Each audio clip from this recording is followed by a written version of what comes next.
Call of Duty Infinite Warfare is the 12th installment in the long-running Call of Duty franchise, and predictably, it falls flat on delivering a title worth the money. However, like this game's lows, it does also enjoy a few highs in its own right as well, and does succeed in breaking away from past installments in certain aspects here and there. So, without further ado, let's do further. As customary here, we'll be starting with visuals and performance, and honestly, it's nothing particularly surprising. IW certainly does, however, look better than Black Ops 3, with an obvious emphasis on depth of field and motion blur. Again, while it's nothing spectacular, it certainly does at least suffice for modern. The game performs rather well. I haven't experienced any crashes, and the 60 FPS on the Xbox One is extremely consistent from what I've played. But however, looking at forums, I can say that I may be in a minority here, as many people are reporting terrible frame rates on Reddit and on Activision's own boards, particularly when playing the campaign, some even going so far to call it virtually unplayable. So do tread on this topic with a lot of caution. Now, transitioning over to gameplay, the big draw of any Call of Duty game really is its multiplayer, and here is where Infinite Warfare, unfortunately, just falls very, very flat from what I've played. They've stuck to a similar exo movement system as they did in Black Ops 3, with wall running and boost jumping that is almost the exact same thing. Additionally, they've also carried over a system very similar to in Black Ops 3's the Specialist characters, with a new feature called Rigs, in which you can select one of a few rigs, and depending on your selection, you can receive certain unique boosts or weapons throughout the game. Again, very similar to Black Ops 3's system, which is my biggest problem with Infinite Warfare's multiplayer. The way the game is played, the movement system, the weapon selection, everything, it just all felt way too familiar. There wasn't much that made Infinite Warfare's multiplayer a unique experience, and that is the game's biggest sin. I feel like we've been playing the same Call of Duty game since 2 Novembers ago with Advanced Warfare, and IW doesn't seem to be making any significant effort to break this cycle. Now, don't get me wrong, this multiplayer could probably be very entertaining had this released a couple of years ago before these exo movement-centered games came out, but now all it feels is monotonous. But of course it would not be Call of Duty multiplayer without supply drops returning for the 3rd consecutive time in a row, despite huge outcry against it. And of course there is an entire tier of weapons only available in those supply drops, allowing RNG to sneak its way into yet another Call of Duty and disappointing consumers yet again. But PvP multiplayer aside, one bit that may surprise some that haven't been keeping up with this game so far is that it does include its own Zombies mode, which admittedly is quite rather fun.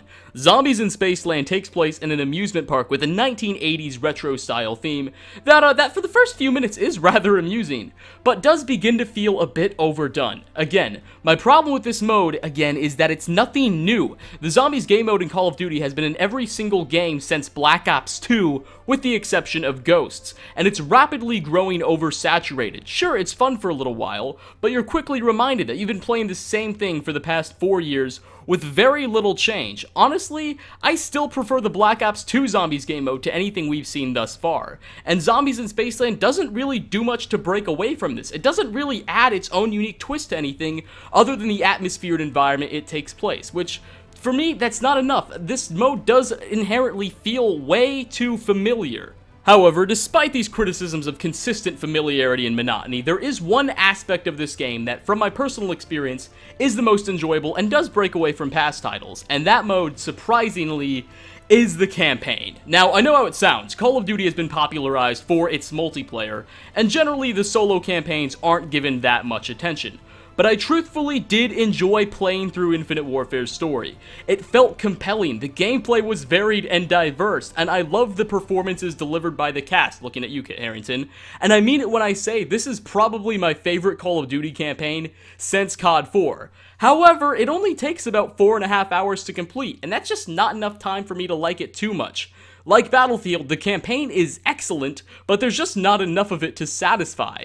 You'll find yourself getting really involved with this campaign, developing connections with the characters and wanting to learn more about what exactly is going on and just loving the gameplay, but then it just cuts itself off so early and doesn't give it enough time to really become something great. So, while the campaign is very good, it really missed out on an opportunity here, and I think that really does hurt Infinite Warfare as a whole. But again, I had the most fun playing through this game's campaign out of any other game mode. Maybe that speaks very poorly of zombies and multiplayer. Maybe it speaks very, very highly of the campaign, but it definitely does send a very strong message to Activision and Infinite Warfare that is generally contrary to what they're working for. To summarize my opinions on this title, yes, the multiplayer and zombies mode did have their moments here and there, but it felt like I've done everything before. It feels like I'm playing a really well-polished Black Ops 3 DLC.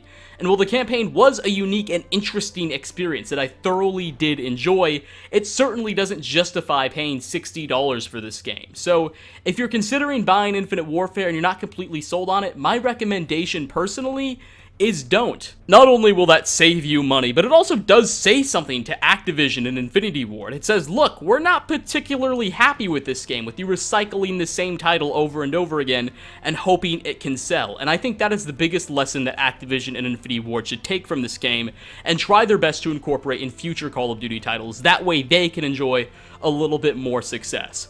Of course, there is Call of Duty Infinite Warfare Legacy Edition, which includes COD 4. I have my own separate review on Call of Duty 4's remaster, which I do think is actually very well done and well put together, but I'm still not sure if that justifies paying an entire $80 for these two games, one of which, in my opinion, is very much broken and bland. But I hope you guys enjoyed this video. If you did, please leave a like down below, dislike if you did not, and I hope to see you all in my next video. Peace out, everyone.